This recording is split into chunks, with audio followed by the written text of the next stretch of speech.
Um, just got out of seeing Pearl, and this one, man, this one is a lot to unpack, man, and it's weird because I didn't think it would be, but there's so much stuff in this film. Like a lot of people I've spoken to found X to be very disturbing. I didn't really find X to be that disturbing. Of course, it had its parts that were disturbing, but for me, this movie was more disturbing than X was, man. Jesus Christ. And I'm gonna start by saying, if you've seen X, don't go into Pearl expecting X because it's not the same film. So, and I gotta give kudos to Ty West for making a film that's within the same genre and the same subgenre of that genre, and it feels completely different. You know what I'm saying? You don't really have to see X to watch this movie because the story tells you everything you need to know about Pearl and who she is and what she's about. And I think that's dope though, because like I said, if you go into this movie blind, not seeing X, it won't spoil it for you. And honestly, if you watch X after watching this movie, it might add some more oomph to X. Like I want to go, I might watch X tomorrow just after seeing this, because you definitely understand why she is the way she is in X because of this movie. So this is a story about a girl named Pearl who is living on a farm with her mom and dad, and her husband Howard has gone off to war and he's still at war. She hasn't received a letter back from him yet, and she's kind of just living on this farm, scared about, that the farm, this is it, you know what I'm saying? That's what she's fearful of, and she's trying to find her way out. She wants to be a dancer, that tours the world, and she wants to, this movie is her trying to fulfill that dream. And while doing so, her mother is pretty much telling her, like, you can't do this shit, man. You can't do this. And her dad is handicapped, so it's like both of them pretty much taking care of him and the farm and all the animals on the farm, right? And that's pretty much all I want to give you. Man, this movie, Mia Goth, she acted her ass off for this one.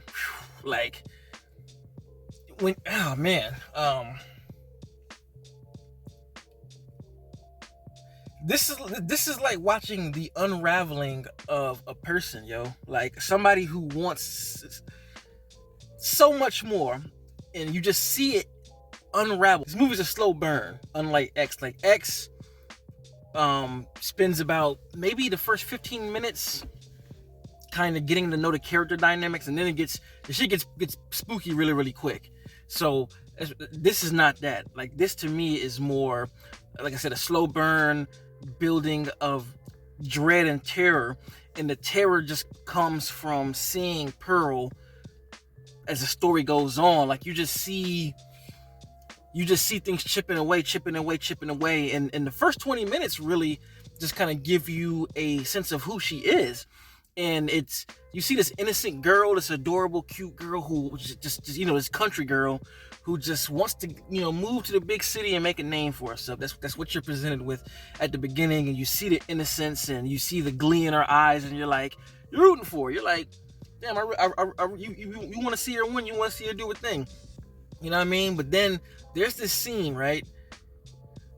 When she goes into the cornfield and she finds that scarecrow.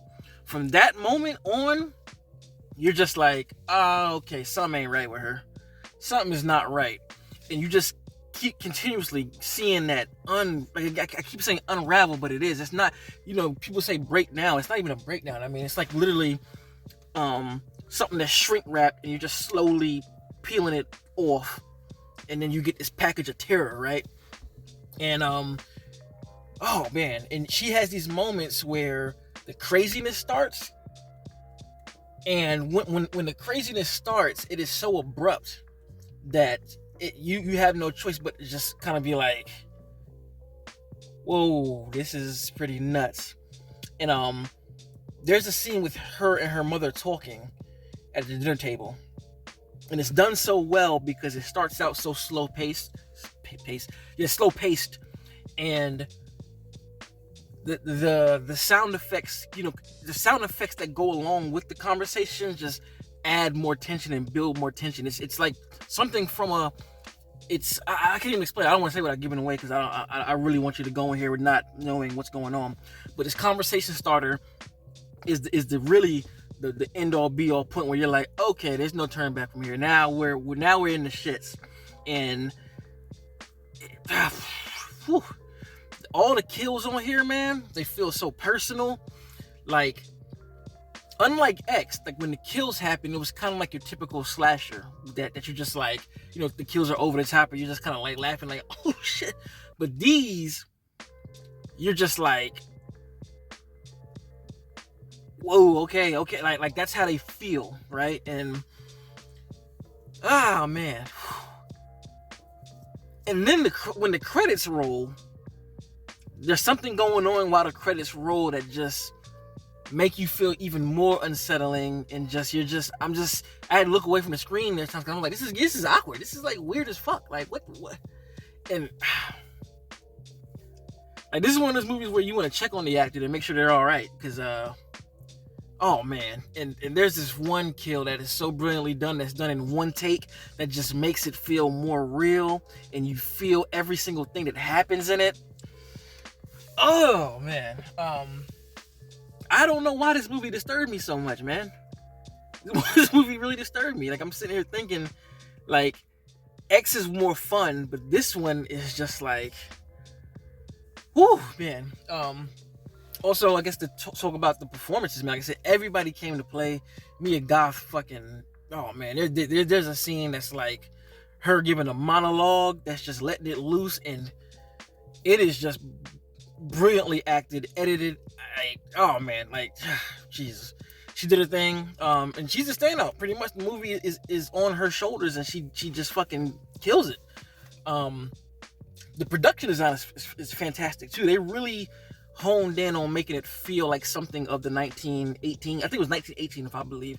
But they did a great job of making everything feel like that, from the house to the different locations she goes to the cars driving around, to the costume design, the hair, all of that stuff. It makes it feel just like that. And I saw a quote saying that this is like the Wizard of Oz of slashers, and it really is. Like, this movie to me just gave me a slasher that I've never seen before.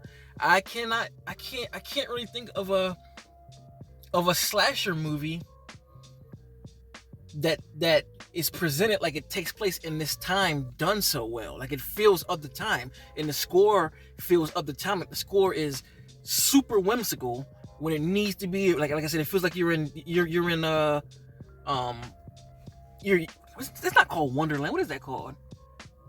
It might be Wonderland. It feels like you're in the Wizard of Oz. Certain things, when she's dancing, it's so whimsical, and even when the terror hits, it quickly changes over to something that you would hear in like Nosferatu or the Phantom of the Opera. Like when the terror really hits, like the big strings playing, like it adds so much to it. The color palette that it's shot in is like a particular kind of film grain on it that's not overly ramped up, but it's there enough to that you can feel it and understand it. And again, the color just matches something from there. And wow, what a movie, man. What a movie. This is another one that's going to be in the favorites of the year, and I'm just like really shocked, honestly, man. So if this movie it caught your interest, I would definitely say watch it, because Ty West did it again. 2 fucking bangers in 1 year. Damn. If you like this kind of content, like, subscribe, and until next time, peace. RapNerd Productions, no capping, that's word to mommy.